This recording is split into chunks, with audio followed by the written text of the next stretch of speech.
George's on Vista is the local bistro at Fraser Rise in Caroline Springs, situated at the George Cross Soccer Club at City Vista Reserve. With the current COVID-19 pandemic, we've adjusted our menu and our business times. Bistro dining is back with 2 dining sessions Monday to Saturday between 6 p.m. and 9 p.m. Numbers are limited, so bookings are essential on 7021 0555.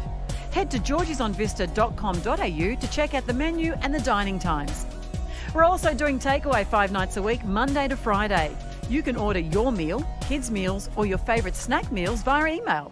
info@georgesonvista.com.au or phone your order through on the night between 5 p.m. to 8:30 p.m. on 7021 0555. Or better still, just rock up on the night and place your order.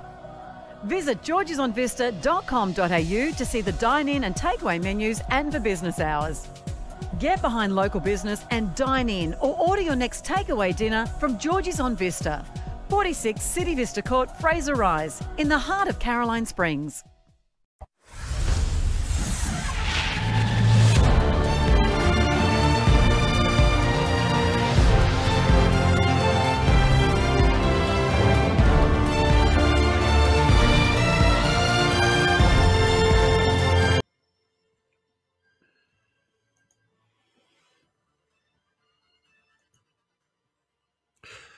Good evening and a very, very warm welcome to you wherever you may be. Welcome to you. And if you're tuning in to the Football Out West show here on Football Out West News. It is an absolute pleasure to have you on board, and we would love for you to stay right through to the very end. My name is Tonci Prusac, and joining me, as he does every week, is Craig Filer. Craig, how are you, my friend? How's things with you? Very well, Tonci. Yeah, all good. Thank you very much. Yeah, been another busy week for all of us. Our week doesn't seem to stop, does it? From the show finishing tonight to the start of next week, it just rolls into one now. But it's all very enjoyable. Absolutely, mate. It's episode 29. In fact, episode 14 of season 2. Now, last year in season 1, we did a total of 15 shows. We've done 14 shows, and guess what? The season hasn't even started. So that tells you, even when there's nothing going on, there is something going on in the world of football here in Victoria, here in the West. And boy, yeah. And if you remember, Tom, we and we've said it a few times now. It only really started as a bit of fun, and we said we'd do 5 sessions, and now we're on 20.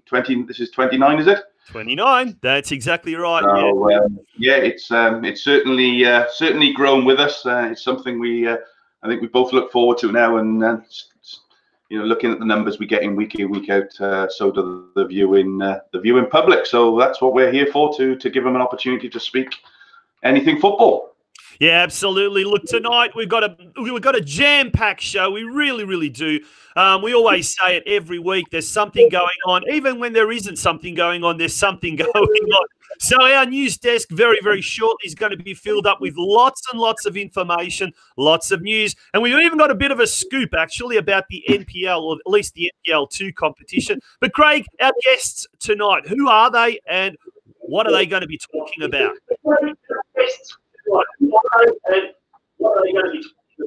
Yeah, so we've got a couple of cracking guests on tonight on this, what we call the youth development show. We're going to talk, we've talked over the last 6 or 7 weeks about problems facing young footballers in Australia, and the 2 guests we've got, both on different sides of the playing field. We've got one who's very, very experienced, been about the traps for a long time. Very knows his football, very knowledgeable, and we've got somebody who's again a very young head on his shoulders, but has been about and coached at some top clubs. So first up we've got the illustrious, what should we call him? Should we call him Sir Harry Bingham? Is that how he's pronounced? I'm not sure. In Victoria, he's very well known in the football circles of development. I'm sure he likes Sir Harry. Scottish. Harry Bingham. Yeah, I'm not sure. I mean, he's Scottish, and don't the Scots have a bit of an aversion to being called Sir? Especially with that thick Scottish accent. They have But from Scotland, they get called a lot, mate. Sir's fine. Yeah. Now, is there a bit of an echo there from your end, Craig? Sorry, Tonci? There's a bit of an echo coming from your end. I'm not too sure what the audio is happening there. But anyway, from No, I heard you the first time. I heard Wales. you the first time. I just wanted you to say it again. And our second guest from Wales. We have, and we've got another special guest. We've got, I think, off the top of my head, I think he's just 32. He's the academy technical director at Melbourne Victory, Drew Sherman. He's had a pretty illustrious career in the coaching circles. Coached in many different clubs in the UK, and also coached the Cook Islands to the most successful time on a football field. So we welcome Drew to the show, and he'll be coming on a little bit later on. So two really good quality guests where we're basing all around youth development this evening. Yeah, fantastic. It should be really looking forward to it. It is going to be indeed an exceptional show tonight. And yeah, I tell you what, yeah, folks, you are going to want to stay around. Now, hang around. As soon as we return after the news desk, we've got lots and lots of information happening in the news desk.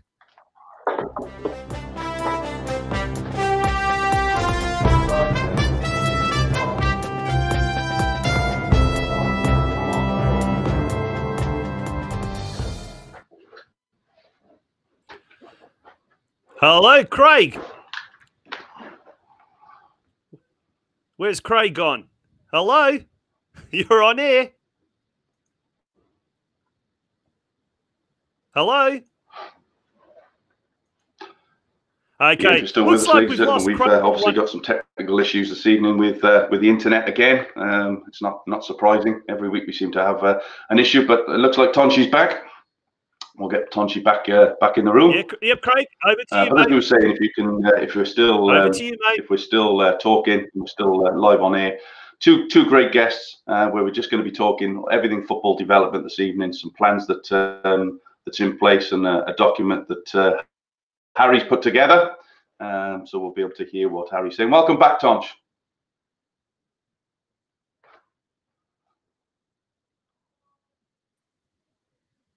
Hello?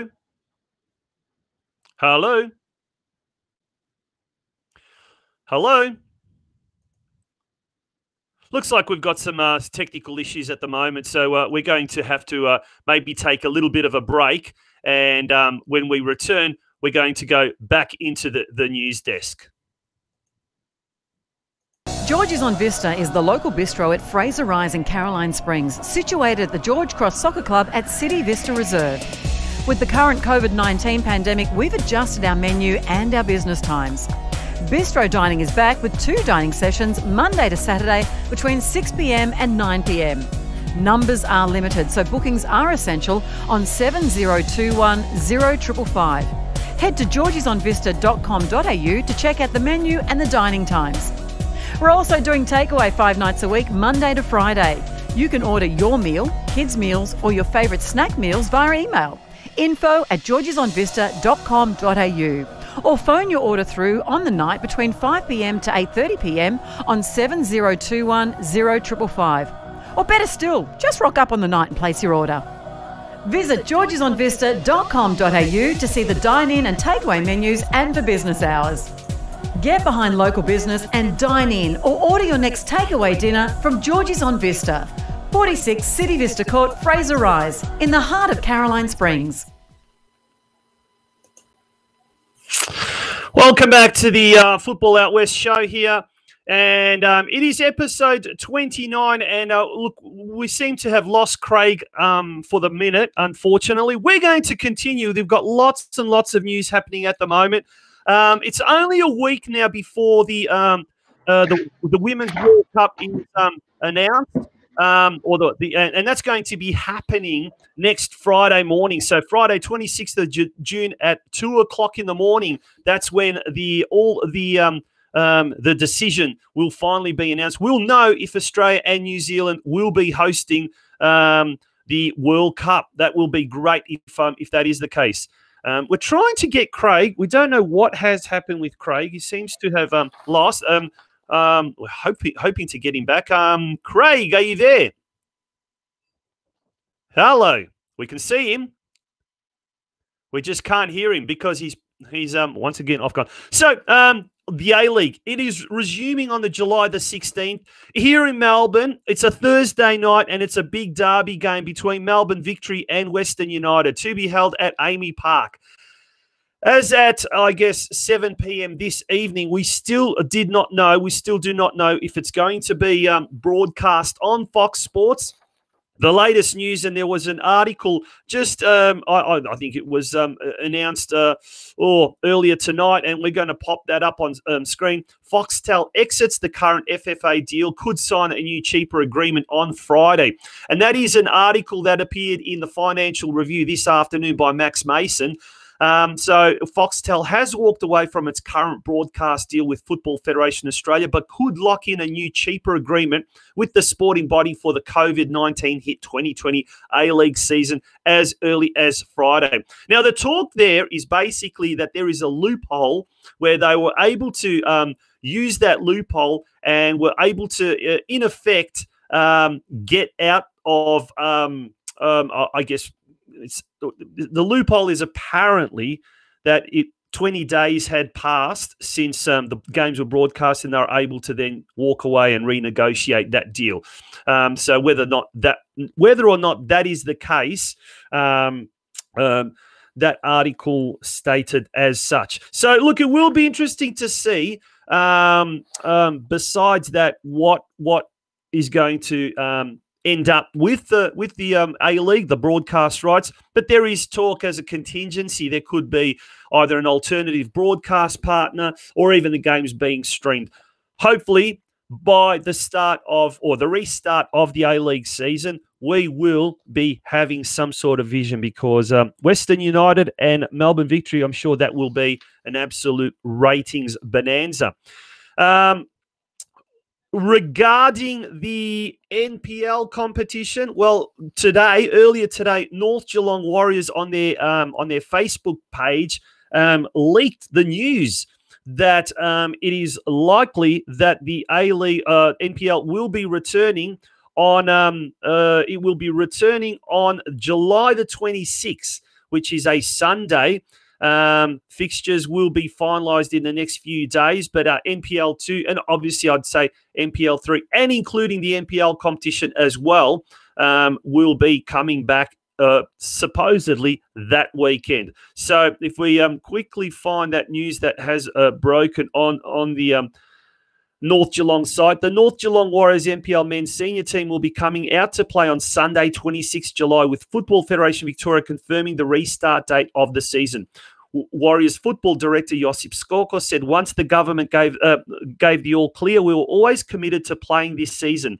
There was never a doubt in our mind. All of our players and coaches deserve the opportunity to develop and enjoy their football. To lose a season is something a footballer can never get back. Our next challenge is to get the North fans back on the terraces. Now, there's no official word at the moment from either Football Victoria or any of the NPL bodies or anything like that. So I guess that at the moment is what we've got to go on by. So I suppose it's unofficial at the moment. We're hoping to find out more official information as they come to hand. And I'm sure over the course of the next 60 minutes, we will probably find out some more information about that as well. Craig is still unable to join us. We're hoping he's going to be back very, very shortly. Hello, Craig, you there? Hello? Oh, you there? Sort of. Okay. Well, we've got audio. We haven't got visual at the moment, mate. We were just talking about the leaked news. I guess we can say that it's a bit of a scoop about North Geelong announcing the return of NPL 2 football. Have you been able to find out any other information over the last half an hour or so? No, we've lost him. Everything was going oh so good right up until about the very, very last minute. Well, we've got no choice. We've got no choice but to take a little bit of a break. When we return, we are going to, by the way, before we do go ahead, we would love you to be as active as possible tonight. We've got some big guests. We've got Harry Bingham, who's a really well-renowned coach educator in this state. We've got the technical director of the Melbourne Victory Academies, Drew Sherman, a little later on. So we want to hear. It's all about junior development. It's all about youth development. Is there a difference, junior and youth development? If Craig was here, he's involved in youth development as a youth coach. I'm more of a junior coach in the Mini Roos department. Is there a difference between junior and youth development? For us older blokes, I'd say that it's not. Everything is the same. It's all young people, but there is a tangible difference, a distinct difference. So, look, we'll discuss all that with our guests tonight, and it's going to be a very, very insightful and an interesting program. So we do want you to hang around. Make sure you don't go away. And be active in the comments section. Already we've got a lot of people getting very, very heavily involved in the comment section. So a lot of the usuals, the regulars, but we're also getting quite a fair few new ones as well. So do hang about. Don't go away. We'll be right back very, very shortly. George's on Vista is the local bistro at Fraser Rise in Caroline Springs, situated at the George Cross Soccer Club at City Vista Reserve. With the current COVID-19 pandemic, we've adjusted our menu and our business times. Bistro dining is back with 2 dining sessions Monday to Saturday between 6 p.m. and 9 p.m. Numbers are limited, so bookings are essential on 7021 0555. Head to georgesonvista.com.au to check out the menu and the dining times. We're also doing takeaway 5 nights a week, Monday to Friday. You can order your meal, kids' meals, or your favourite snack meals via email. info@georgesonvista.com.au or phone your order through on the night between 5 p.m. to 8:30 p.m. on 7021 0555. Or better still, just rock up on the night and place your order. Visit georgesonvista.com.au to see the dine-in and takeaway menus and the business hours. Get behind local business and dine in or order your next takeaway dinner from George's on Vista, 46 City Vista Court, Fraser Rise, in the heart of Caroline Springs. Welcome back to the Football Out West show. It's episode 29, and tonight's episode is sponsored by the George Cross Football Club, home of George's on Vista. And we had a great insight there into what they have got there as far as dining availabilities. It is a fantastic, fantastic venue. So if you are in the Caroline Springs area, we'd love you to pop by there and say hi to Lisa and Mark and the crew from down there. But our next guest, and while we still await Craig, who has been hit by some major internet issues down Point Cook Way. Our next guest is a well-known coach in Australia who has completed an AFC coaching accreditation, C licence, B licence, A licence, a pro diploma. You name it, our next guest has done it. He's also completed the diploma in sports coaching at the University of Queensland, as well as fitness for soccer certificate from the VIS. He has coached at all levels from junior to youth and even senior competition. He's a qualified Oceania, FFA and AFC coaching instructor, and he has been heavily involved with talent identification over the years with both Football Queensland and indeed with Football Victoria here in recent times. Currently working as a technical director of NPL club Bulleen Lions and as a staff coach for the West Ham International Camp and Coaching Clinics and indeed Gippsland FC. Absolute pleasure in welcoming to the screen or to the show our next guest, Harry Bingham. Harry, good evening and a very warm welcome to you. Good evening. Absolute pleasure to be here. I'm enjoying listening to the show. And may I add my compliments to George Cross. Great club, good history. The first game I played in Australia was against George Cross. Well, there you go. And how long ago was that? Oh, can you remember it? Actually, when was it? 1982. 1982. Geez, yeah. That is a long time indeed. Now, mate, it's an absolute pleasure having you here tonight. Craig we're still trying to get Craig. We can't seem to get him, unfortunately. I'm not too sure what is going on, but he's coming in now. Is he there? Is he there? Hello, Craig. No. Well, hopefully we'll leave a little spot there for him, because and we've got the name up there. As soon as he comes in, he's going to be joining us. But mate, first of all, let's get started with we've got a heap to cover tonight. We really have. And well, first of all, tell us a little bit. I mean, I've given you a bit of an introduction there, Harry, but give us a little bit of an insight into how it came about that you came to Australia, and some of the roles that you were involved in at when you first came here, obviously as a player, but also and how you moved on to wait. Hold that thought. We may have him back. Hello, are you there, Craig? We had him for a second. No. He's. No, I'm hearing. I can hear you, but you can't see me. So you're just gonna have to put up. It's probably a better thing anyway, Harry, isn't it? It's a nice English accent. Contrast. All right, Craig. Well, we've just got this black screen there where you are. We might have to get some nice photo of you from your Facebook page or something like that. You know, that's not too scary, and we'll have to just put it up. Leave it with you two. Just leave it with you two. That'll be perfect. Thank you. But Harry, over to you. Tell us a little bit about your journey that's ended up here in Australia. Yeah, I came out to Australia in 1982 as a visa player, and it was pretty common in them days.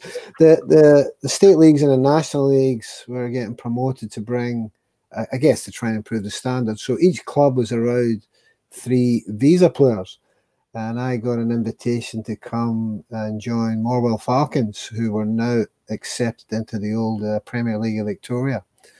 Initially, I was going to go to a club in Sydney called Apia Leichhardt.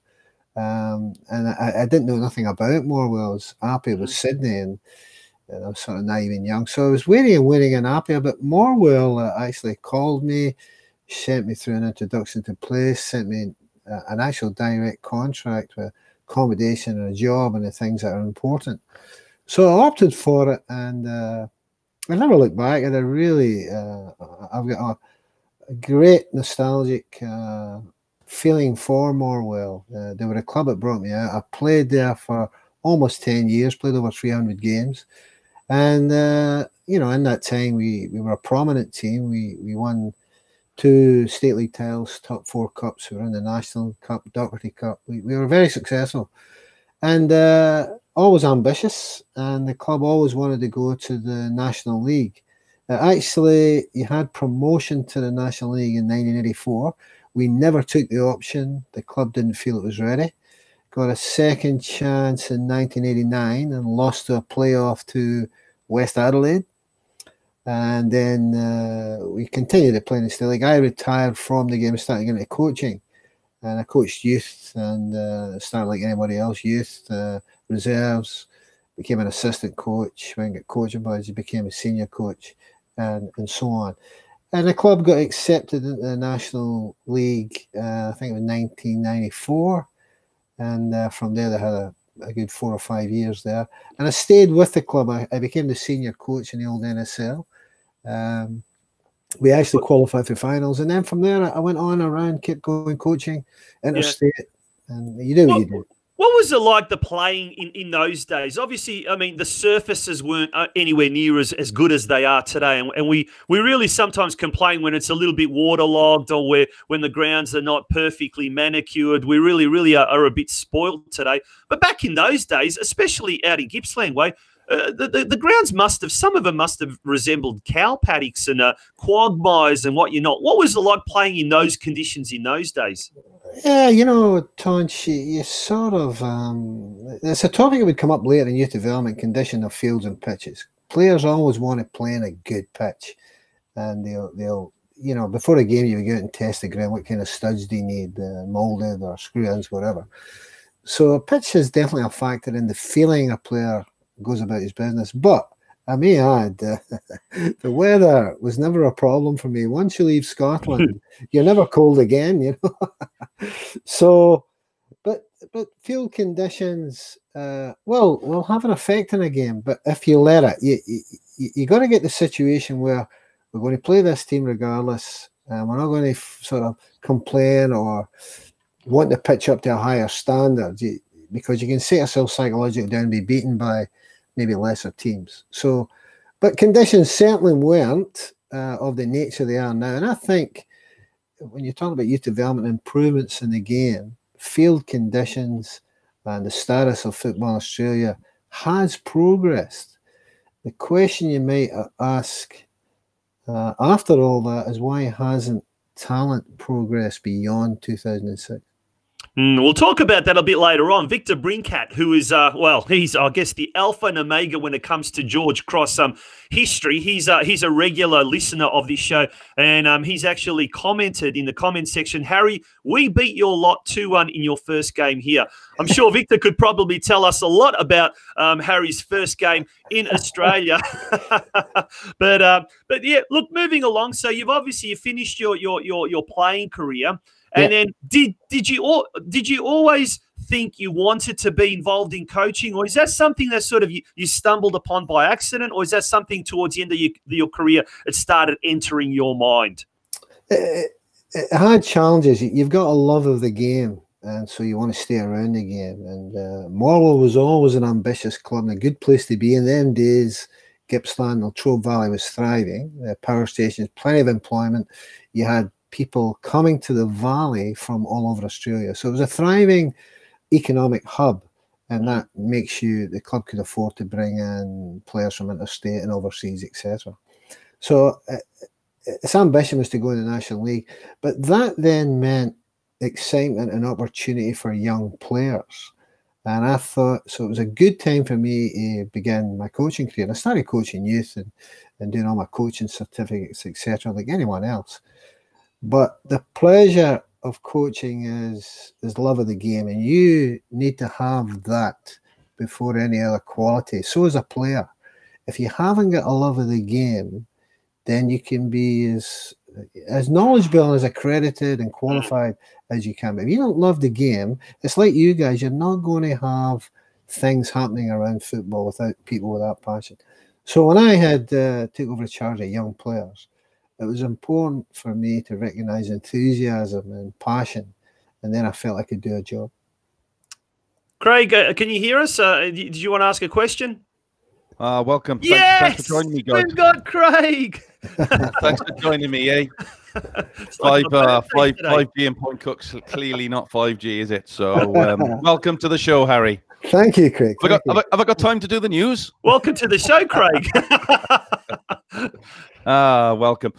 No, Harry, I just want to start off, I suppose, by asking, obviously I heard what you were saying then about, nothing's been done since 2006.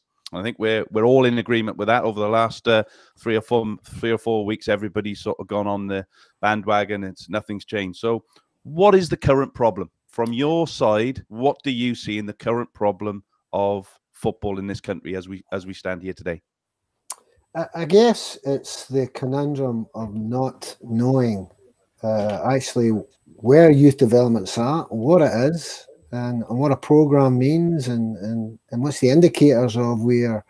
So there's a general confusion now happening. Youth development in itself is quite a process, and the process has got a beginning, it's got a middle, it's got an ending, and where you fit into that and understand it is where we've got to recognize how we can get back on a very positive process. The 2006 World Cup team, as you know, was fantastic. Great side, all playing top leagues of Europe and not making up the numbers, playing in them leagues, in the big clubs. But Harry, one question I want to ask you about that 2006 side. Okay, were they freaks? Were they just a flash in the pan and something just, everything collided and we had this incredible group of players? Or was there some sort of method to the madness in producing those players back in those days in the NSL era? Yeah, well, look, you've got a structure, and you have to have structure. And Australia had enormous problems in comparison to the rest of the world. The logistics and the travelling and the distance between states means that regular competition, which still exists, was difficult. But they had overcome that with a process. So basically, in them days, what they had realized is, okay, how do we get the best to play the best? And you have to have a culling factor. So basically, in them days, you would have your club team, and the clubs would be in a region or an area of Melbourne. Them players in that area would then trial to get picked for the regional team. The regional team would then play off against the other regions and the state championships. At that state championships, you would pick the best state players. The best state players then go into the institute programs, the VIS, which then process players onto the AIS, on into the Joeys, and they then go into an NSL career. So there's natural culling points and selection processes. Now, at the end, you'll pick maybe 24 players for any one of them select groups. The 24 you don't pick have almost been, you've got a close thing there. So you've still got a talented group that you just missed who are on the radar. They haven't been selected, but they're still out there in the atmosphere, and people will still be watching them and seeing their progress, correct? Yes, absolutely. So, and you also had championships starting at 12, 13, 14, 15. So you've got boys in a methodology and a competition for 4 years. So as you've just pointed out, Craig, a boy may have missed this year, but he's successful next year. He gets another crack and another crack and another crack. So it's not a sort of a failure and I'm never going to get selected. And there's opportunity keeps cropping up. Then you get into this finishing school of development, which is the adult phase. I think they call it the training game phase now, where you're starting to play with men and you're starting to play up. Now, there's no mystery about players playing up. Good players always play up. So if I'm a 14-year-old and I'm too good for my age group, the coach will say, I'll put the boy in the 15s or the 16s because he can handle it. He's a good player. That makes him an even better player, because if you want to be a good player, you need to play with good players and against good players quite regular. And you keep challenged. The player's got to be challenged. If the player gets comfortable, then he's going to become just a player of that standard. So then Can I stop you there? And it's a massive point you've raised there, because he's raised a couple of points. I tell you what. It's been a bugbear for me of players playing up, and you get coaches that don't want players to play up for a number of reasons, but predominantly it's about their own self-worth. Of, if I'm losing my best player to another team. That's not what football should be about. If I look at my team now as it is, and we're not the best football side, let me tell you, we're a long way from that. I've got 14, 15 players in my squad, of which 9 are still eligible to play under 15s. So what that's doing for them is giving them an experience. They might not be technically ready yet, and they might not be as good as some of the boys in the under 16s league.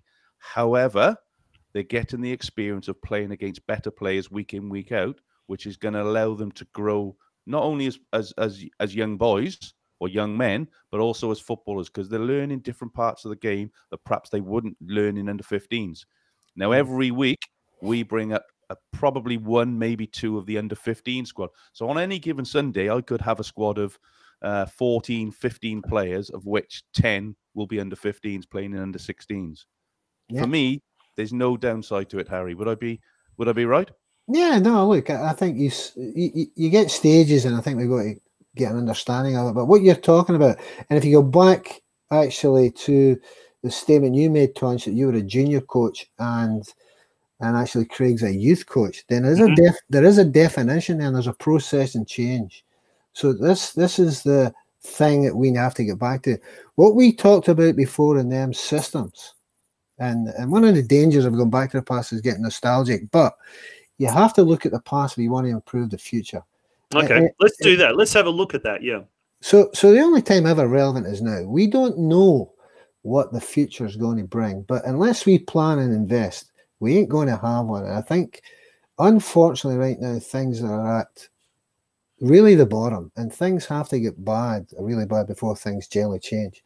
You've seen a lot of very high-profile people in recent times talking about this lack of talent emerging in Australia.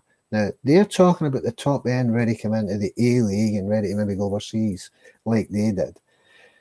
That's just not happening. And there's no denial of it anymore. There's no sort of suggestion that, oh, yeah, it'll happen in 5 years or 10 years. You know, no one's going to pay attention to next week, never mind next year. It's football now. But you need indicators. And if I was to ask you two guys, let's, who is the next best young Australian player coming through on the scene? I did see the boy at Adelaide some weeks back. 15-year-old. Is it? Yeah, Toure, yeah. Made a debut. That is like you're saying, Neil, that's very exciting. But if we say, Craig, then how many of them? And you can never have a mass of them, but how many are there as to the past? Now, here's the trick to understand. Is there a Viduka out there at the moment? Is there a Kuhl we're seeing? Is there a Bresciano? Is there a Kalina? Is there a Neil? Is there a, you know, they're not there. And we've got to ask a question, why? Is one of the reasons, Harry, because you've talked about the structure. So in the past, when these talented 16, 17-year-olds came out of the AIS system, they were ready to go into an NSL senior team, not a youth team or whatever. They got ready to go into a senior team. These days, the 16, 17, 18-year-olds, even up to the 19, 20-year-olds that are very talented, that are languishing, let's say, in the NPL system, maybe in various academies or at various clubs, do they? My gut feeling is a lot of these players don't see an opportunity. And in the A-League, we've got so many of these players being recycled from club to club. You know, some of them have played at 6 or 7 clubs. We've only got 11 clubs in the A-League system, but they seem to be going around. So are these young players today becoming more and more disillusioned, thinking, well, you know, we're not going to make it, so we might as well do, you know, just play for money at NPL level, or we might as well chase the girls or do whatever else 16, 17, 18-year-olds do? Is that one of the problems? So what you get is comparisons. You get comparisons with the past, and as I say, it's sometimes not a good thing to be nostalgic. The good old days. We all must look to the future, but to plan the future, we need to know what was successful in the past, what worked and what didn't work. Now, if you had a program like that unique to Australia, and it was a world leader, the AIS, it was right up there as one of the best, because you're talking about boys living in Canberra at the Institute where they're getting the best scientific and sports coaching in the world. Aside from the football, they're getting the best nutrition, they're getting the best strength and conditioning, they're getting rest and recovery and rehabilitation knowledge that the rest of the world didn't have at that time. The rest of the world learned that, including the biggest clubs. Isn't it true that some of the members of the golden generation, I think Viduka said it himself, when they actually went to the AIS, they were exposed to, at the time, this is back 20 years ago, at some of the most modern, I guess, facilities that even a lot of European professional clubs didn't have. Absolutely. Yet they had it here. Absolutely. You know, one of the great things too was we were all a part of it. You played your part. If you were a state coach or you're a rep coach, you're playing your part to get this boy up into the final selection process, play for Australia. So you're a part of it, and there's a network going on. And the outcome, them players are getting picked and succeeded at 3 or 4 levels before they got there. Why is that happening now, Harry? Why on those regional teams and those regional? Obviously, there is to a degree with like Geelong and Ballarat. They all have the country championships, and they all go off to New South Wales somewhere for a tournament. But why isn't there those regional teams coming into one super Victorian team that then go and play the other states, and then the best 24 players are picked from that? Well, I guess the only thing you can point to, Craig, is a change in the circumstances. Now, you go 2006, you go to the World Cup with a team that performs really well. They lose to Italy by a penalty, one of the major world powers in football, Italy. It's a fair effort. But as I say, we know it was no secret to us. Them players are playing the top leagues of Europe. They're playing the first team. Kalach and Schwartz are playing English Premier League and Italian League. Lucas Neal, English Premier League. Viduka, English Premier League. You get Aloisi, you get Cahill, you get Bresciano. Kalina's playing and Ajax in Holland. So you've got top shelf players playing against the very guys in their clubs they play with every week. They do well at the World Cup, and suddenly we've got the media captures. Suddenly, finally, football's arrived in Australia. The media's going, wow, look at this. That's the World Cup. We've won the hearts and minds of the Australian public at large. Now we can get sponsors on board. We can drive forward. And for a while, we make good progress, because let's think, before that 2006 World Cup, we don't have an A-League. We don't have a professional women's league. We don't have professional coach education. We don't have football and television. We don't have synthetic pitches. So we get all them. We get all these things. And it's progress in a game. Going back to your point, Tonci, that field conditions, well, suddenly we can play all year round. So we've now got things that's going to improve our game. What do we need to do? A technical report came out from that World Cup from none other than Holger Oksek, who actually coached Australia for a while, controversially was sacked, but he actually put a technical report. Now, I read it, and I met the man a few times. He's very professional and clearly a good and able coach. What he wrote, but raised my eyebrows at the time. He said Australia were very technically, physically adept and superior to many other teams. Super athletes. He said, but technically maybe deficient. Now, I would ask you, Kiel, Viduka, Bresciano, Kalina, deficient technically? I don't think so. I think they were a match for anything. I think they proved it. However, we go that way. Now, we've got Goose Hiddink in charge. Great coach. There's no doubt about it. And a good report. So it stands to reason we take his advice and we try and get another Dutch coach. Dutch, I'm a fan of Dutch football. Holland would be my favourite second team growing up as a kid. The players, Cruyff, Rijsberg and Van Gaal, they're brilliant players, just gifted. There's no doubt about it. They're good at development. We know the Ajax model was a pioneer and the daddy of them all when it came to youth development. So we get Dutch coaches here to become our technical director and apply this methodology, if you like, from Holland to here. The first gentleman who brought him was an older man called Robert Baan. Very nice old man. He was doing it right. He was starting with grassroots. And he came to Victoria and I'd done a few workshops with him. Very intelligent, very pleasant, very nice man. Very humble in his nature. And he talked about the journey and the time and these things it would take. So there seemed to be a plan in place. He left in his second year and Han Berger came. Han Berger was a knowledgeable man. He used football. Had a lot of people warming to him. We're still in this sort of World Cup warmth and the success we had. Our women's game was really improving. And I should have mentioned that before. They've been successful with less resources and circumstances and showed you they can kick on. But if I keep going, Han Berger decided to draw the script.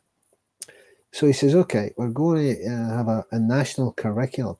National curriculums are quite good for any country, but they're for a reference tool for your junior coaches. It's for them to look up and say, okay, we're going to do this practice, and there's a diagram. This is how many players it takes. These are the dimensions of the field. This is the equipment. It's really good. It is very good. And it talks about discovery, the young under 10s. It talks about skill acquisition phases, game training, and a training game. And I learned it all, and it was okay. It's quite good. But that's what it is, a national curriculum. It's a reference tool for junior coaches to look at and play. And our junior coaches was a great thing for them. They're mums and dads and volunteers and, people who give up their hard-earned time so kids can play. Where it came undone was we started to make it our coach education tool. So you go and learn, you get your coaching badge and you get a C, B, or an A license. That refers and often to curriculum practices. It also holistically applies the 1-4-3-3 style of playing football, or formation, if you like. Again, okay, as a learning tool. The last time I looked, there's about 6 or 7 ways to play 1-4-3-3. However, this tool's applied, it goes into coach education. It becomes entrenched for a new younger generation to adopt all this knowledge. Then we start playing this way. And we start believing that Every time you get a goal kick, you've got to play the ball out from the back. This is the belief that will make you a better player, and you've got to get so many passes. Can I stop you there, Harry? Yes. Sorry, mate. Can I stop you there just before you go on?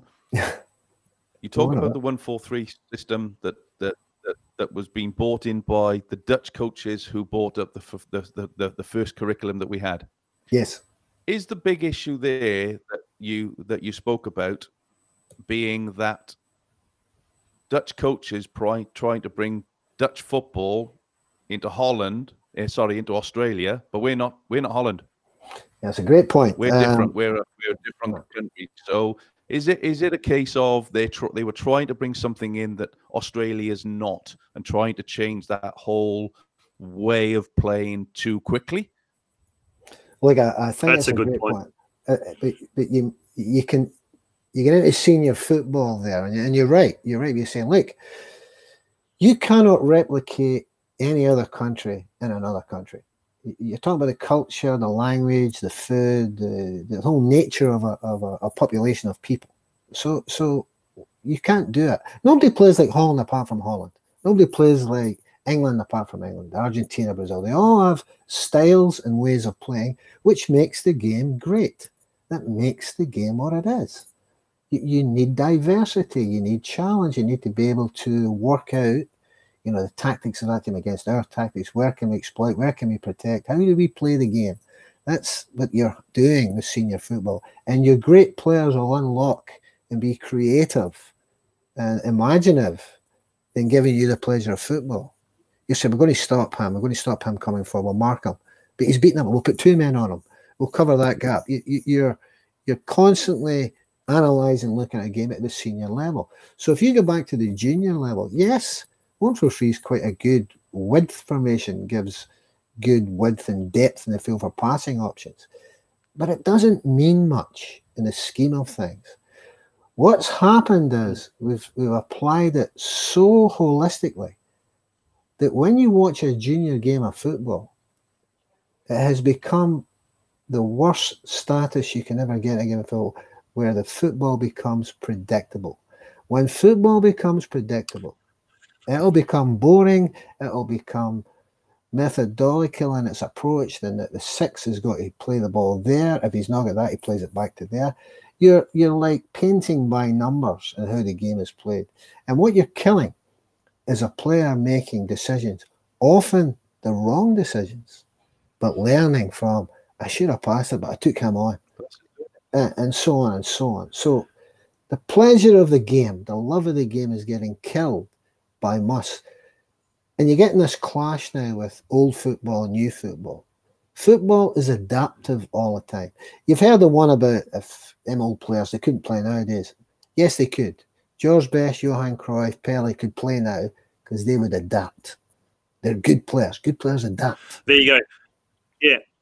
We'll take a quick break, Harry. We'll give us all a chance to go grab a drink and what you're not. It's been absolutely compelling listening to you, and we're going to take a short break. When we do return, we're going to continue with Harry Bingham and what is really an interesting and insightful discussion about youth and junior development in this country. Have you got a business and you want to promote your brand to a ready-made audience? Have you got a birthday coming up in the family and would like to send that someone special a special message? Then why not consider a sponsorship on the Football Out West show? With an ever-growing audience right across Melbourne's western suburbs and the surrounding regions of Wyndham, Melton, Geelong, and even as far as Ballarat, your business or that special person in your life could become a household name. More importantly, you will be armed with the knowledge you are being part of a football show that is fast becoming a movement and a catalyst for great change in our wonderful game locally. The revolution is here and we want you to jump on board and be a part of it. Welcome back to the Football Out West show here. It's episode 29 and we're speaking to none other than Harry Bingham, a well-known coach educator here in Australia, about Well, just before the break, we were talking about old football and new football and the adaptive nature of football that seems to have gone, I guess, amiss with a lot of people here in Australia. Harry, back to you. Yeah, so I think we've got something that, look, the problem is this too. I think there is more talent now than what there ever has been in the game. And that may say, well, wait a minute, Harry, where's the good players? No, it's not a problem of good players. It's how are they being identified? Where are they? And it leads me into the thing I've been asking. I sent out a survey, and I will send it to a few Victorian coaches asking questions. Because you have to ask the people at the coalface if you want to fix football. You cannot fix it from remote. From a federation, you have to ask the coaches. You have to find out what they're seeing and what they're doing. They're dealing with the reality every week of the ability of playing in this competition. Now, if 8%, 9% of players are playing in the NPL, 90% are playing in community leagues and elsewhere. Now, it stands to reason there's good players in the 90%. So why aren't we having some sort of talent ID process to find them? We're just not doing the too hard baskets of that. There is churches leagues, and I'll talk about the schools in a moment. So the process to fix this is not quick. It is not quick. It's very, very good that high-profile people now are getting listened to, because it's no longer in denial. There's no longer saying, you know, yeah, it'll come through. They'll be through in 10 years. And no, it's been 12 years since the Dutch were here. We've had a cycle, and the truth is, if you look at successful development models, and I'll point to France as the first point of reference, it took 30 years for Clairefontaine to produce players. Now, Neil, you would know the Man United, the famous production line they had there. That didn't happen in 5 years here. It takes about 10, 12 years. Now, if there's a 10-year, and they talk about a 10,000-hour period is how long it takes, then we had started 50 years. We get to 2006. That was 12, 15 years in the process. Now, we had to build on that. We shouldn't have taken away what we're good at. We should have added to. But we scrapped everything and went on a new journey. Now, maybe it does take a long time. But that means we're going to have to wait. But my question is this to anybody that's in officialdom. What is the plan? How are we traveling in this plan? What is the outcomes? What's the indicators that we are doing well or not doing so well? How do we get back on track? Because we don't actually know. We have a pathway which looks quite ridiculous when you look at it as a national paper. Now, let's add to that. We had a man called Rob Sherman, took over from Eric Abrams after Han Berger. So we've not exactly stood still. Eric Abrams came from the Belgian system, another culture that's produced players very recently and be one of the best teams in the world. Took a long time. Eric Abrams left, went back, and Rob Sherman took over. A very renowned, capable man. I've worked with him a long time. Knows what we can and can't do and made good suggestions. And he talked about state federations opting out and running it from the national centre. Quite a good practical plan where you're singing from one songbook, but you're delegating to states people. Now, that man has resigned. Now, without getting into the details, that takes, you can say, stay in a job and I'll do my job. I'm involved in football. We all love football. But he's got principles. And he felt he wasn't getting listened to or heard or acknowledged for what he was trying to achieve. And so the man Harry, said, I know Rob very well from his days back in Welsh football, and you talk about Brazil, Belgium and France, and Wales were in exactly the same position. I think it was 17 years ago they decided to go. I think they were the first country in Europe to go down the 4v4, 5v5, 6v6 at younger age group and start. Everybody said, I remember I was a coach in my early days then saying this will never work. You know, football's played in big goals with little goalkeepers, and no, it's going to change. You roll on 20 years. I think they were 2 years early. Wales got, and that's it's a country in similar size to Croatia. Yeah. In terms of numbers, they got the semi-finals of the European Championships. Yeah. For years and years, growing up as a kid in Wales, we were 130th, 140th, 150th in the world, behind teams that you've never heard of. Then all of a sudden we started to produce the young players, your Gareth Bales, your Ramseys, the likes that are then playing in the EPL on a weekly basis. Growing up as a kid, the only one really, Mark Hughes, Ian Rush, the rest were second and third division players. So they had to go through that whole process of football is broken. We have to start. And there has to be a start date of when we're going to start it. But we're not going to see the fruits of that for 10, 15, 20 years. Yeah. Unfortunately for Australia, that's where we are. Yeah. And I say that's where we are because I'm living here. It's my country now. It's going to take us 15 years to get this right, at least.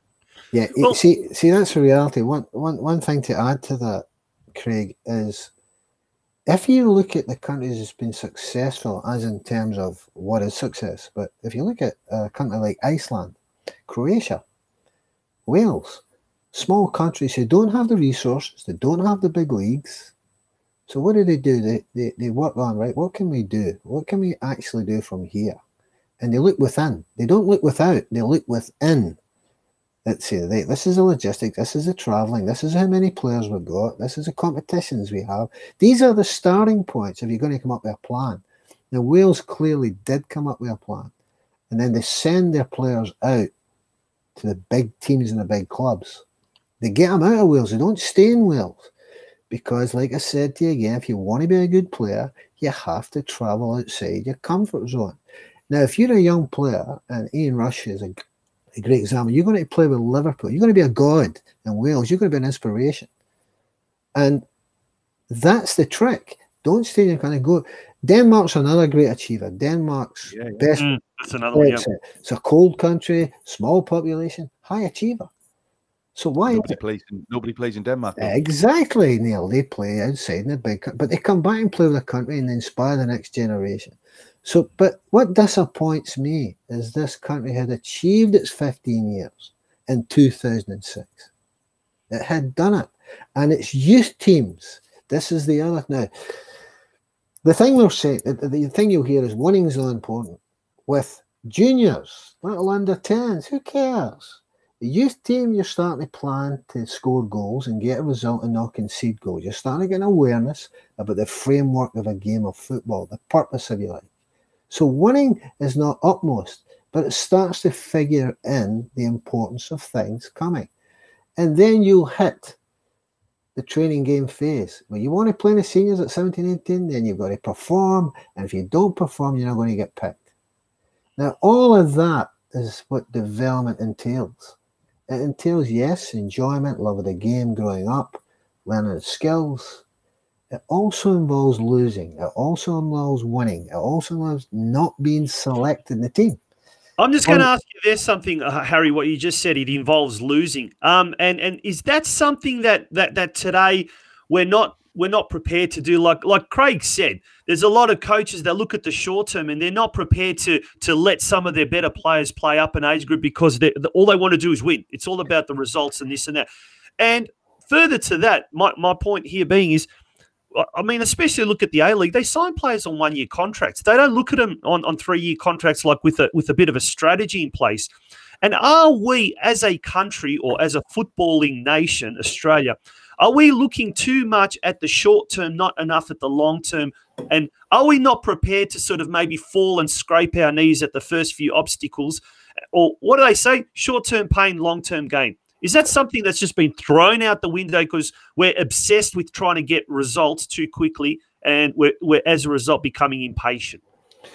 Well, you're hitting with a two-pronged thing. Like, the winning is not important in the long-term individual development of a player. The winning for a team is a measure that team is doing quite well. They're scoring goals, they're not conceding goals. So there's some value in the team. That means there's good players there. So let's say we're going to select players for the state team or any team like that. We're going to select a representative team, under 18s. So we're looking at the team that's on top of the ladder, scored the most goals, conceded the least goals. We're going to look at that team. They've got strikers and they've got defenders we're going to look at. We're going to look at the bottom team. We're still going to look at them, but we're not going to pick predominantly more from the bottom team and a common sense from the top team, because they're conceding lots of goals. They don't score goals. They lose lots of games. They're not a good team, but we don't want to overlook an individual in that team who might be better than some players in the top team. So now you're starting into the skill of coaching, which I'll talk about in a 4-stage process in a minute, but you get into selection. This is the failure we have in coaching. We have quite good training. We have quite good development ongoing. We are poor at selection. We want to get in the bun fight. Now, put it simply. If us 3 guys go and watch a game in a weekend and we've got to pick 16 players from two teams, right? The 2 teams. I guarantee us 3 will get 14 absolutely spot on. We'll all agree on the 14 players. The 2 players we get diverse on.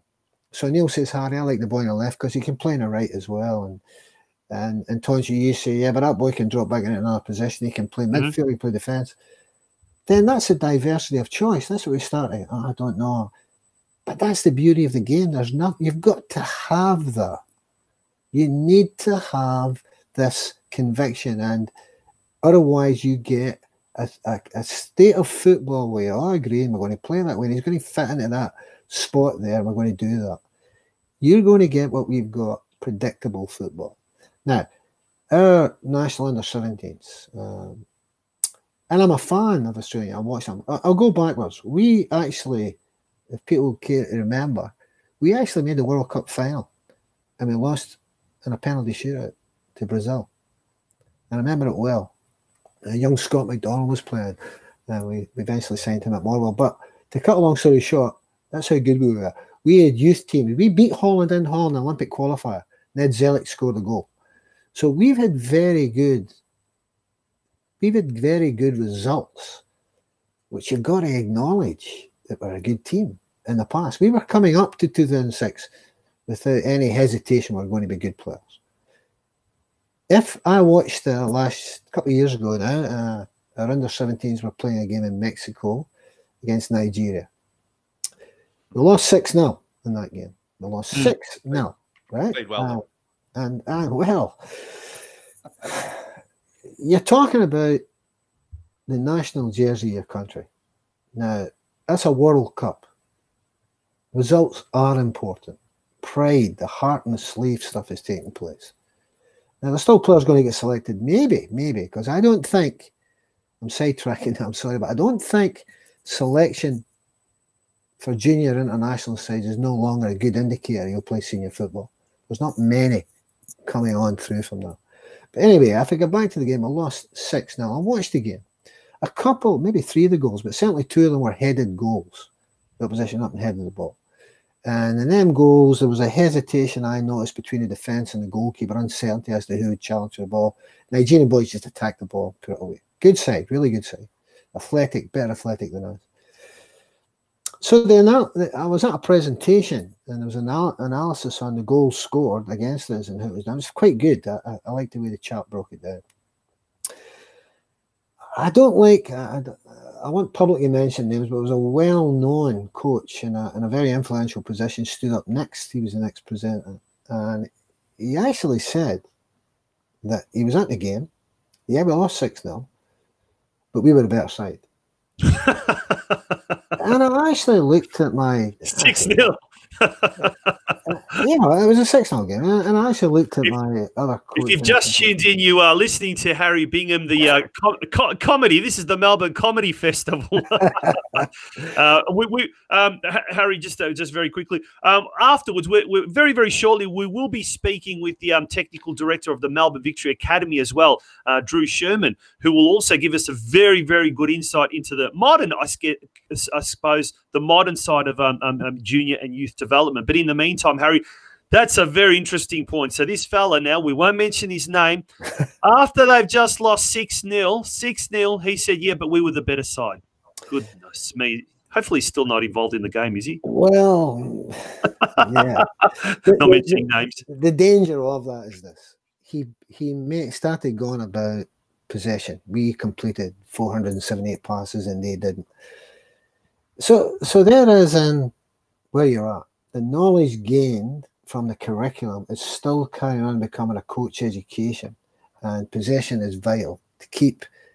Now, possession is a principle based of any team or any coach. But what is possession for possession's sake? What's effective possession? You would want that possession to lead to scoring opportunities or scoring chances, to score goals.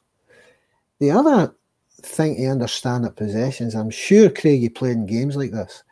Sometimes you keep possession to waste time, to run down the clock when you're winning 1-0 and you're trying to make sure the team can get the ball. So it's a tactical strategy both ways. We seem to think that if we have more passes and more possession, then we're a better team. Here's another thing. Passing, you win games from scoring goals. Absolutely. Passing backwards and sideways is actually quite easy. And the reason you do it is because you can't pass the ball forward, or you can't play the ball forward. So the nature of football is we're trying to go forward to score a goal, but I can't do it, I'm getting blocked. So I'll play it to Harry. Maybe Harry can go forward. That's what you do. You're looking for other people that can exploit the defenders and get behind them in some fashion. Now, you get the ignorance, I think, in the statement that it's just long balls. I don't know what a long ball, when it's ever defined as that, because you'll get short passes, long passes, lofted passes, diagonal passes. Does anyone remember the goal that Bergkamp scored against Argentina when he's killed the ball, hit him diagonally from De Boer from about 75 yards, and he's had to run athletically at pace, catch the ball, kill it in his first touch, at pace, cut back inside and hit it with his outside his foot from an angle. That is skill, athleticism. But see, hitting that long ball to him, that takes tremendous skill. It takes more skill to hit a long ball to somebody's feet 40 metres away than it does to hit a 10-metre pass to someone. So we need to understand determination of possession versus efficiency and effective possession. We've got some really, really good comments. You look at the long ball game, and there's no. Sorry, just one thing on the long ball game. Who's the one team, and you'll know this from being back home. You know, what's the one team you look at of being a long ball game, and how successful were they over 5 seasons? Wimbledon went from nothing. I'm just going to say EPL to FA Cup by playing that style of football. And because why would they play it, Neil? It's because it's what they can do and what they can't do. You don't try to play like Barcelona because they play like that. You do what you can't do. And this is the practicality. So it's practical for Wimbledon to do it. And if it's working, do it. Leicester City won a Premiership having less possession than any other team in the Premiership 2 years ago, 3 years ago. Now, what are you going to say? They played crap football. What is good football? I would suggest if your team is losing regularly, playing possession football, and you're losing to teams, that good football is not good enough football. It's really that simple. You've got to get back to an attitude of we're trying to score goals and we're trying to stop people scoring goals. In between is the transitional moments that we work on. We don't talk like that anymore. We talk about BP and BPO and starting positions and reset. And you're talking to kids pedantically the way you talk on a coaching course. And this is another mistake we're making. You talk to coaches on a coaching course to help them pass an exam. That ain't going to help them get out and coach every week with the circumstances and the things they'll have to deal with in selections and availability and opposition and all the other factors. Coaching courses are following a curriculum which is misunderstood. In fact, they brought out curriculum 2 because they themselves felt it wasn't getting understood and will ease it down. So there are things that's radically got to be changed, and it's got to start from coach education. Yeah. Now, Harry, we'll get you to stay on because this is a really interesting dissection of something that is fundamentally wrong with the Australian football system. We're going to bring our next guest on, and it is an absolute pleasure to, as Craig said, he's one of the youngest, if not the youngest, technical directors at an A-League setup. He's the technical director of the Melbourne Victory Academy, and great pleasure to bring to the screen none other than Drew Sherman. Drew, how are you? Welcome to the show. Evening, guys. Thanks for having me.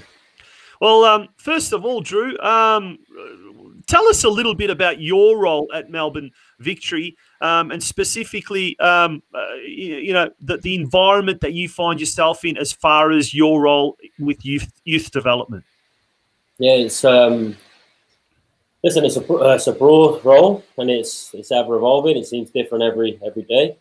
Essentially, my job encompasses overseeing the technical components of the football department. So academy, the biggest aspect of that, no doubt, in terms of time commitment, but also the W League program and the A League program as well. So supporting the coaches and just making sure we've got continuity and approach, you know, from sort of top to bottom, really, or well, bottom to top. Craig? Yeah, so welcome, Drew. Just from my side, what in your views, and you've coached at a number of clubs in the UK, you've coached the Cook Islands. What's the biggest difference you see in footballers from the UK and Europe, and even the Cook Islands to the Australian players that we have? What's the one thing that you think that stands out for them or not? Oh, well, listen, I think the Cook Islands is a different matter, you know, and it goes probably back to football culture. Theirs is a multi-sport culture, so they are athletes as opposed to footballers. They just play every sport. So it's a very different environment. But certainly when, you know, my experience in the UK at the Southampton was the most recent club that I was at, specifically with kids sort of in the same age as our academy programs here in the A-League, 13s through 18s. The biggest difference is how quickly they progress during that time frame. And I think that it links exactly into what Harry was talking about. It's around challenge. It's around the challenge that they have, you know, because they don't have some of the obstacles that we do regarding financial access, geographical challenges for competition. And therefore, what you end up with are players that at sort of 17, 18 at the end of that point, are significantly more advanced than probably their peers here, and a higher volume of them. I would say that, and I agree with Harry, I don't know what the historical talent has been like in Australia, but there is very little difference between a talented 11-year-old, 12-year-old here in Australia and in the UK. You know, you have your exceptional players, and you get them everywhere, worldwide, the sort of freaks, the natural talents that have just accumulated a high volume of informal training. But listen, those are few and far between. I would say, as a blanket rule, the talent base here is strong. You know, it's strong in those age groups. There's a lot of community clubs and NPL clubs and SAP programs that are doing a good job in terms of helping us create a deep talent pool. Drew, you've talked about the culture of football that existed in the Cook Islands, where it was pretty much a multi-sport type of environment, which seems to be the case here in Australia as well. Here in Australia, the kids seem to have a lot of different choices. From your time at the Cook Islands, you're also technical director of Brisbane Roar, and now being a Melbourne Victory. Let's look at Melbourne Victory in particular, the Victorian kids, our kids here in Victoria. Is there a difference in the mentality or the sense of entitlement or the culture as far as the football here in Victoria compared to some of those other centres? Yeah, I would say there is. There's a noticeable difference with the Victorian players as opposed to sort of the Queenslanders. I think there is a difference, and I think in what way?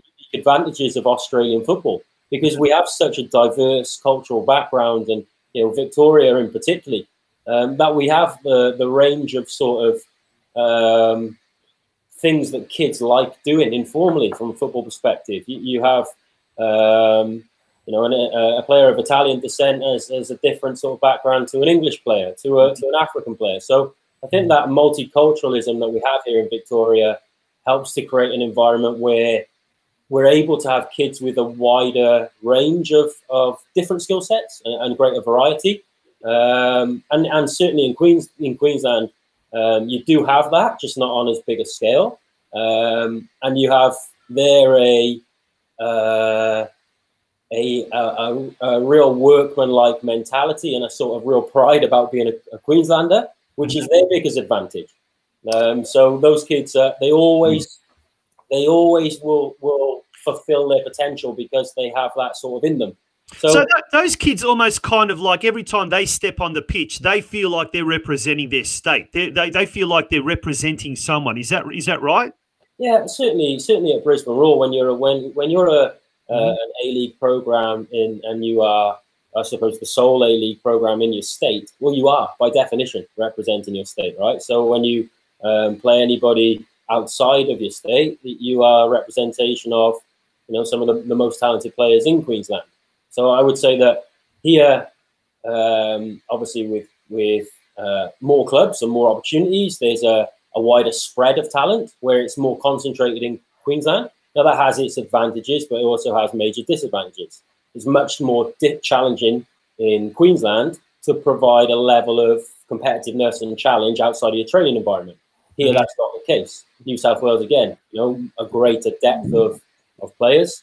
It's slightly easier for them to do that. But it makes it more challenging for each individual club to access, the most talented players. So I think that for us to have a blanket approach is not the way to go because, we are so vastly different, or we have got such diverse range of challenges. But there certainly needs to be, and it goes back to what Harry said again, like what is our identity? What's the common theme around youth development that unites us? What's the role the professional game should play? How do we support grassroots? What's the role the member federations play? We need an identity that actually dictates what our strategy is, and that without that, we will be lost, and I think that's the place we've been. But listen, it sounds as though it's a negative thing. And I hear as a foreigner in Australia, I hear a lot of negative things about Australian football, but we have to realize that this happens in every country. Every nation that's passionate about football goes through these periods. It happened in the UK 10, 15 years ago. Then there's the introduction of the Triple P, the reform of the academy structure. Holland had the question 12 years ago, why don't they create creative players anymore? How come we're not producing central defenders? Nobody's asking that now with Matthijs de Ligt and Virgil van Dijk. So I think you have to put it in a global perspective, which sometimes can be difficult for us to do. Yeah, I really like a lot of things you're saying, dude. I think you've had. So let me recap a couple of things. Diversity is a strength in Australia. The multicultural players, just from coming from an Italian family, a Greek family, a Croatian family, big influence on Australian football, the Croatian community. So they already got it in the DNA. They love football. It's not AFL, but it's not cricket. It's soccer. That's the number one thing. And mum and dad has got a history of it, so they relate to it, and it gives you already the way they think. I play like this. I'm an Italian. It's just in their head, but it's a diverse trend. So you're absolutely right. The Queensland thing. I worked in Queensland a number of years, but here's the thing, and he's right. Queensland's a very outdoor school culture, but playing multi-sports because of the weather. Yeah, playing multi-sports is an attribute to any sport up until you specialise. So playing cricket and footy and rugby and swimming and all that will help a footballer until the time he's become a footballer and he's got to abandon them all. But they give you multi-skilling and things. But here's the catch, and I respect exactly what you're saying, Drew, and I know where you've come from. Queensland's system of talent identification was one of the best in the world, and one of the most difficult circumstances to overcome. The distances in Queensland to play football, as you know, is enormous. So you get outside the Brisbane central sort of focus of things, it's quite difficult. But the regional hubs are big. Mm-hmm. They're bigger hubs, so they collectively come in even from Bundaberg be a hub, and then the nearest ones are coming from an hour and a half, 2 hours away. And it's no problem for them. So they had a system where you had this club regional system playing in the state championships to pick the state teams. So there's a culling going on, and it's happening in Queensland. And then they pick the state teams into QAS. The QAS was the leading institute in the country. It wasn't the VIS, it was the QAS who overtook NSWIS. Another interesting factor is numbers. Here in Victoria, we don't have the numbers that New South Wales or Queensland have. Registered junior player. That's it. It might shock some people, but they have, I think, New South Wales easily 3 times as many. Queensland by twice as many. We were actually on a par with South Australia. But the hub, the central hub of Melbourne, and the concentrated nature, a small hub with the ethnic diversity, gives us a lot of talent and a good competition. But if them things worked, and we've lost them, we need to find out a way, because here's the thing, Drew, it's only going to be A-League club academies that's going to pick up this mantle. It's got to come from the clubs. Development's got to come from a training ground at a club. A federation is not supposed to develop players. They organise the leagues and they organise competitions and discipline. They don't develop players. They're not supposed to do it. So it's absolutely an obstacle and taken away from the work that's got to be done at a club. If A-League clubs are in the pathway, I don't see them in the pathway. I don't see them in the pathway. Well, that was my next question for Drew there. Drew said that there's a lot of talented players here in Australia compared to, you know, what it's like at 11, 12, 13 when you were at Southampton. And I see it on a regular basis, week in, week out. There's some fantastic young talent out there on the traps. Why aren't we producing more top quality players? And if the talented players are there, and you're at Victory, and I'm sure throughout the age groups you've got some fantastic young talent. How are we not getting them through the system, and why are we losing them? Because a lot of them you end up seeing at under 20s, perhaps then dropping back into State League 3, State League 4, and they lost it the system. What is the reason behind it? Is it because, you know, as an A-League, we sort of tend to recycle these players time after time after again? Tonci mentioned it earlier on that, you know, they're on one-year contracts. Are we not giving these young kids an opportunity to prove themselves to themselves, to their coaches, and give them opportunities? And are we failing them as coaches because we're not able to do that? Yeah, great question, and I think there's a range of answers in it. You know, for me, and I like to try keep things really simple, if I'm honest. You know, because I think it's the best way to deal things. I'd say there's 4 key ingredients to a successful youth development infrastructure. First one, recruitment. You know, number one. So one, we have to be active in looking, not rely upon a trials process. You know, we've only this year expanded down to under 13s in Victoria with Melbourne City and Melbourne Victory. I can't speak on behalf of City, but we took 65% of our new intake from community football. So straight away we've opened our eyes to a completely different demographic. You know, and that's been without a cost attached to it for those kids to come in. So again, we've removed the obstacle of finance in that space. So I think recruitment is a big one. Yes, you need the quality of player to bring in, but you also have to be proactive in that space. Secondly, coaching methodology. Again, I think that there's some really good work done, not just by A-League clubs as well, you know, and I agree with Harry completely. It's the player development is the onus of clubs, but all clubs. Grassroots, you know, you can have a grassroots club that's a fantastic development environment for kids. It could be an A-League club, you know, and why do we limit what that environment looks like? You know, I think we should audit them based on merit, not on professional or amateur status. So, you know, that methodology, I think, is good. There's some really good work done. There's some really good coaches here. But you have to recognise and why we can't judge the process of A-League academies yet is because we've been around for 6 months with an academy infrastructure. Therefore, you know, and Harry spoke about it, Clairefontaine, 13 years to see the fruit of its labour. So we can only judge this system in 13 years from now. Yeah. So for us to assess our methodology now is a massive mistake. The third point, the third ingredient is challenge. And this is the major one that we are going to face because it's impossible for us to create the right level of challenge for players with the existing games program. It's just a reality, you know. So that's a big challenge for us, and I think only collectively can we truly overcome that. And in that space also, and I agree with Harry, our talented players need to be advanced to find the appropriate level of challenge for them. Now, in our environment, you know, this is where there's a catch-22, and we've spoken to our parents quite clearly about this, because if we advance whole teams, what we do is bring them to a very premature end of their journey that limits their opportunity. Because at 16, they're at our highest age group, playing for the EPL. Now, and they might not be ready for that next step. So we also have to find the balance where we need to challenge the individual player without actually sacrificing the rest of the team that might need until they're 20. And that's a difficult one for us. And it can't be done individually on a club-by-club basis. We need a structural change to the system. And the fourth one, Craig, and I think this is a really important one, is opportunity. And yes, that links to it, but it's a myth. It's a myth that we do not provide opportunity for young players in the A-League, in the professional environment.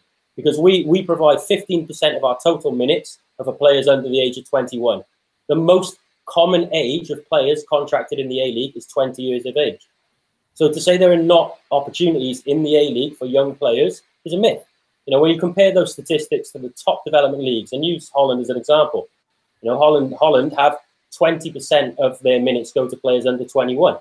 What we do is we debut them too early, and therefore we pass judgment on them at 20 because they've already been there for 4 years.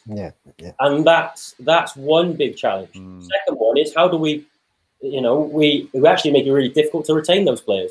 We're mandated to have 3 homegrown players under 21. So perhaps we create an artificial opportunity for players that might not be good enough to be there. And secondly, we then have to release them because they actually don't become a value proposition for us, because the minimum wage that they earn at 22 isn't reflective of the quality that they possess.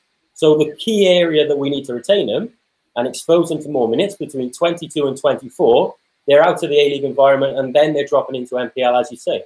We are one of the only leagues in the world where you don't see a gradual rise in playing minutes for players from debut to the peak age of the league. We have this drop between 22 and 24, and it's based around salary cap regulations.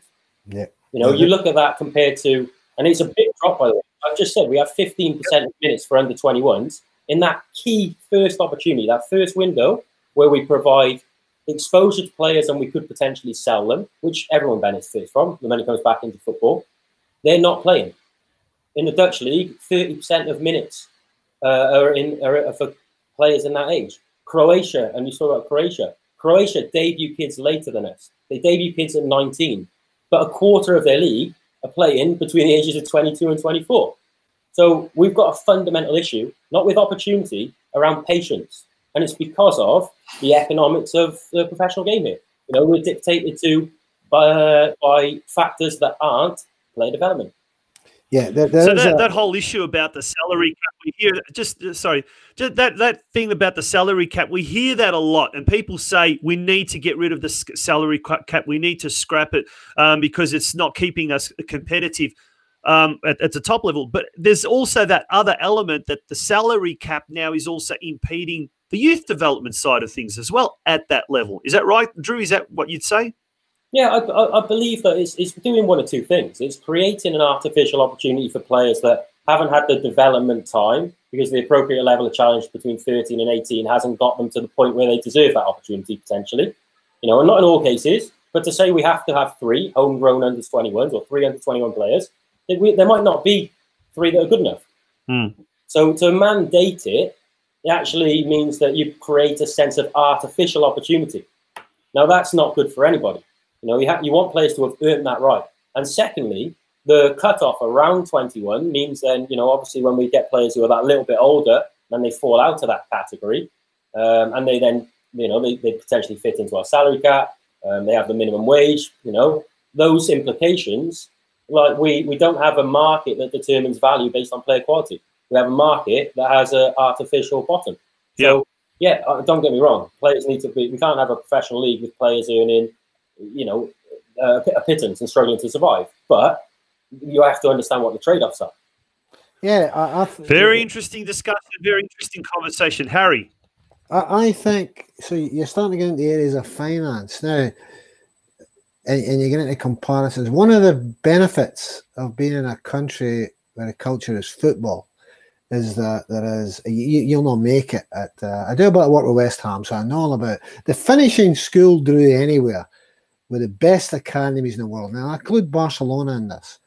Now they're spending mega bucks on their academy, the structure and the organisation and the whole support mechanism to get at the end of that journey maybe 2 players getting a senior contract per year, and that's fanciful actually. So you got to put all this money in without a guaranteed outcome, and then players may drop back down to the second or the third division and get a career in there, and you might make some money from them. So there's a reality to youth development which we've got to be honest about. It costs money. However, it doesn't cost money for the player in other countries. It costs more money here, simply because why would you decentralize the AIS? Why would you take things at work away, which makes it easier for the senior club to recruit? He's got a ready-made productive player who's playing in the competitions that they're in. Here's the thing I would ask through. I don't think I'd say it's contradictory to development of a player. You're picking players from the NPL to come and play with you, and he goes back and plays in the same competition he comes from. That is now improving his standard, because he's in the same standard he come from. What is happening mostly is you're sending younger players to play up a year. That's what we said before. That was old. So we're not actually doing anything new. We're actually starting to say the more things change, the more they stay the same. Finances are determining what you can and can't do. So you've got staff, you've got strength and conditioning coaches, you get, at the end of the day, you go, what do we actually need to make a better footballer? What do we actually need? If we've got nothing else, what do we need? We need a pitch, we need players, we need a ball, and then we need a coaching refinement. So the truth is that the finances are not going where they should go. I'm not particularly meaning Melbourne Victory. I've got lots of friends at Melbourne Victory. I would never denigrate any coach.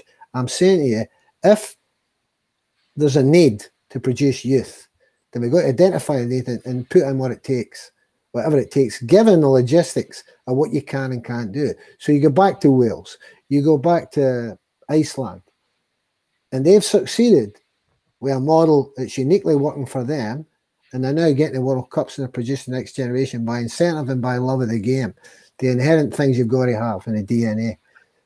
And again, let me compliment Melbourne Victory, but I'd say they're one of the better ones. They've tried and they've been a leader. You're right. And that's what I'm saying. The competition structure is not conducive with player development yet.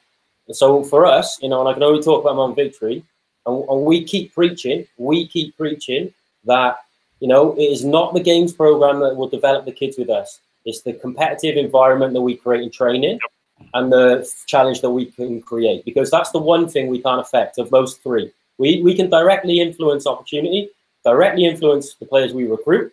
We can directly influence our coaching methodology. We say to our players and our parents, the NPL is just your game, but it's your training program that is going to be the basis of your advancement. I can remember being in a Premier League conference, and I would suggest everyone would say Alex Ferguson's a smart guy, right? When it comes to football, he sat in front of a room with all of the full-time academy staff in the Premier League at this point, and his first statement was, "I don't believe in the academies," right? And people were shocked, and he said, "It's really simple. You just get the best players, you put them all together with the best coach you can get, and you just make it a positive environment." And honestly, like I said, we try to keep things simple. That's almost our mantra.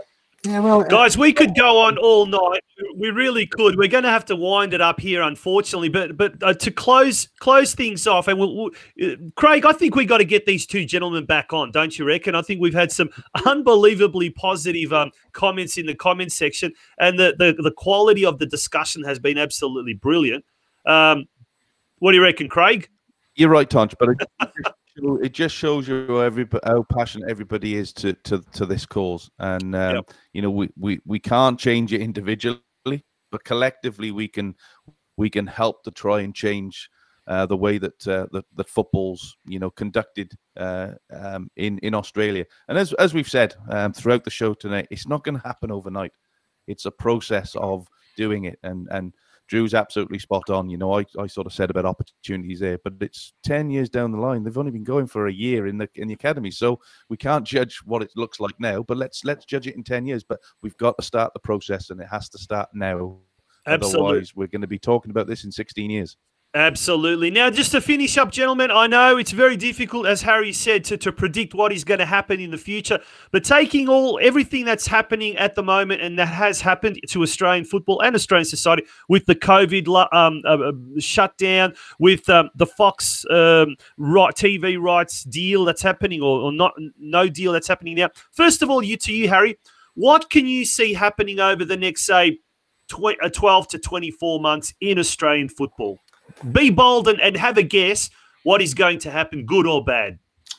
I think there'll be a downturn in quality from senior football, and I think there'll be a serious upsurge in youth development and the processes to start getting players back interested in the game. The reason I say that is the players who've achieved through that system are making a big noise now about this. But I think with the lack of finance, the lack of security, the challenges to financially support an A-League club, I think there'll be a downturn in quality and an upsurge in youth development, and I don't think it's a bad thing. Absolutely interesting insight. We'll see in 12 months or 24 months if that happens, but we'll have to get you on well and truly before then. Drew, what about yourself? What can you see happening over the next, say, 12 to 24 months in Australian football? Listen, I'm positive about it. I'll be honest, I'm still fresh eyes, I suppose. I've been in Australia 3 years. I think there's a lot of good things.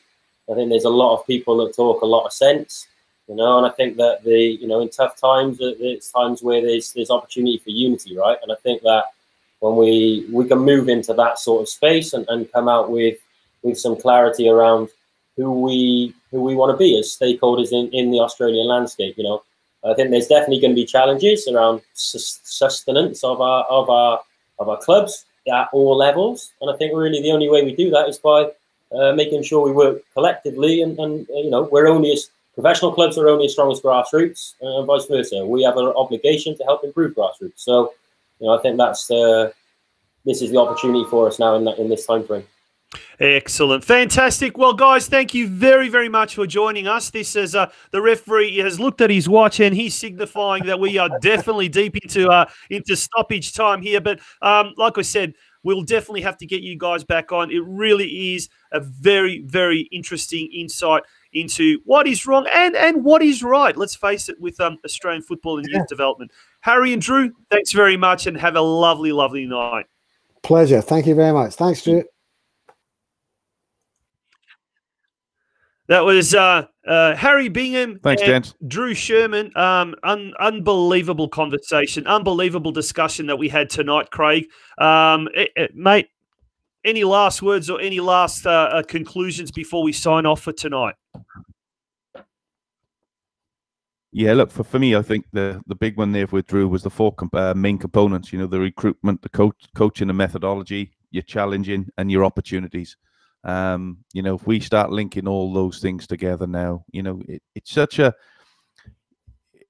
when you start talking about youth development, you just look at the comments in the chat room there, and it just brings everybody sort of together to say, okay, everything needs to change. We know it needs to change. We need to come together as coaches, as clubs, not individuals. Forget the individual. It's not about us.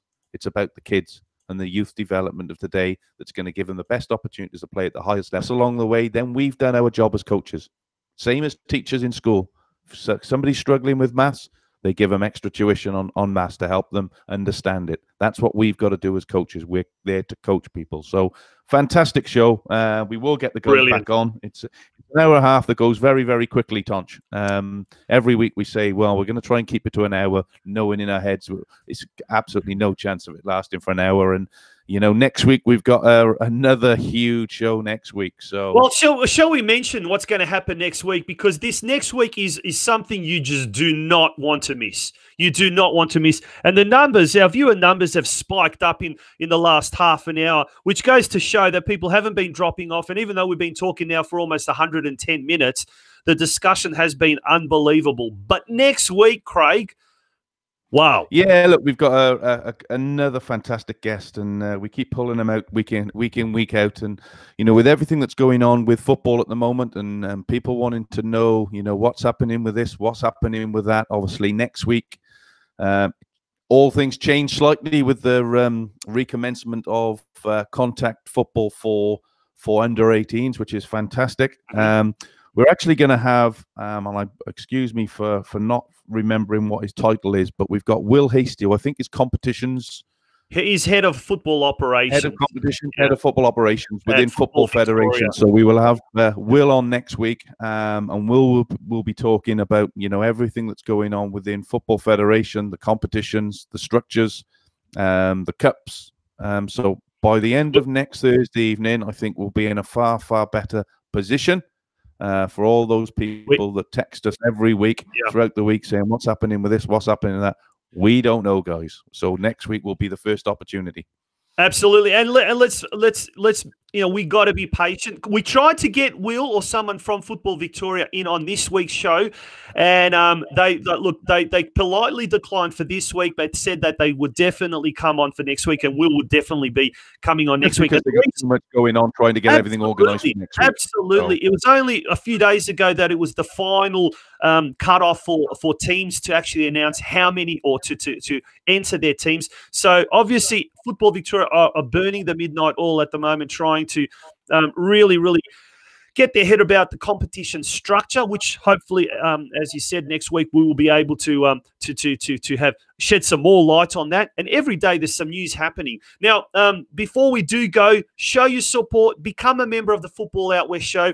We're doing our darndest to try and attract the best guests. And Craig, my goodness me, you're probably more responsible for this than I am. You've done an amazing job getting some of these guests. But folks, we are really trying to do our best to invest in this show and to try and bring the quality and to increase the quality. And this is where you as a member come into it. And visit the website, www.patreon.com/Football Out West show. A massive cheerio to our members, Paul de Blasi, who will be ringing in on Sunday. Now, Sunday obviously is our big football fan zone program. Sunday night at 7 p.m. You'll be able to ring through. And please, after today, we've got so much to talk about. He's one of our gold VIP members, as is Vladimir Zetovic. And Christopher Cruz is our silver member. So we've got 3 members at the moment. Please, folks, we need you to join. Craig, final words and before you say goodbye.